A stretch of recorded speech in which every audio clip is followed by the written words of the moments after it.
Angel Fire Bike Park is known for its beautiful scenery and epic trails. One of those trails is considered to be the loosest on the mountain, and that's saying something. That trail, of course, is Da Vinci's Code. I've ridden it many times, so I thought it'd be cool to give you some pointers to ride it yourself. The guy with the mud stripe in front of me is Lucas, and he shreds. So sit back, relax, maybe grab a snack and enjoy the trail. Also, stick around for some iced tea later.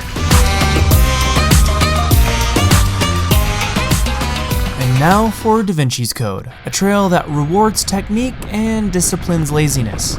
Let me help you navigate it. This top section is very open and fast, so you have to control your speed and look ahead. If you're a rider who likes the occasional side hit, this part is fun because the banked sides offer numerous places to send it. This is the first place you can be caught off guard, and it's because of the banked corners. They look like they have a decent amount of support, but they're not to be trusted, especially when it's dry. My recommendation is that you brake early and let off the brakes as you enter the corner to keep your traction at a premium.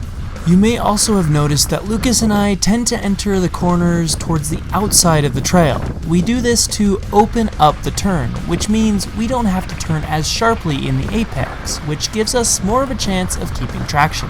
One other technique that applies itself well here is the lean your bike, not your body technique. If you don't know what I'm talking about, don't worry, I'll cover it in another video soon. Because of the long traverses along the side of the hill, being able to pump is an excellent skill for riding this trail. It'll help you keep your speed without expending extra energy pedaling. There are a lot of little humps and bumps to pump into, as well as pumping in and out of certain corners. I think this is one of the reasons I like this trail so much. I love the challenge of keeping my speed without pedaling, and Da Vinci's Code makes that challenge even more fun. The only places it's really hard to keep speed are in the 3 switchback corners spread throughout the trail, like this one. There are 2 on the upper section and 1 on the lower part. These require patience to navigate, but they're not too hard. This brings us to the end of the first part of the trail, and the place we like to rest. Here, there is an opening that houses an access road and escape point for anyone unlucky enough to have a mechanical. If you like what you're seeing so far, don't be afraid to hit that like button and be sure to subscribe. Alright, on to the second part. The second part of the trail is just as fun as the first, with a variety of technical corners, bridges, and gaps to pull for if you so desire.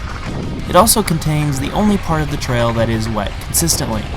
The rest of the trail is normally bone dry, especially in the middle of summer. If the other trails are blown out and dusty, Da Vinci's Code is even more so, which makes it that much trickier to ride during those months. My favorite times to ride this trail are early in the morning before the dew has had a chance to fully soak in, right after a rainstorm when all the other trails are too muddy, and in the spring and fall when the trail seems to be perfect almost all the time. If you couldn't tell, that's when we're riding it right now. Closing day. That's fall time. Now, if you're wondering about the trail's difficulty, I've got you covered. As it stands, Da Vinci's Code is rated a black diamond, but to me, it feels more like a technical blue, which is what it used to be rated. If you're a confident blue rider who doesn't mind a flat corner or two, you'll be fine riding this trail. Intermediate riders on down may find it to be a challenge, but it's navigable even then, though I don't think I'd recommend going for it. There's also a benefit of riding this trail instead of those on the other side of the mountain. Trail access. If you're trying to get to trails like Iced Tea, Lemonade, or Hungry Hippo, taking Da Vinci's Code is more or less a straight shot. It's much less confusing than trying to figure out the spaghetti map of trails it takes to get to them from the other side. Recently, my favorite trail to ride after Da Vinci's Code has been Iced Tea, which is a new addition to the mountain within the last couple of years. From there, it's the dealer's choice. I know you'll have a good time either way.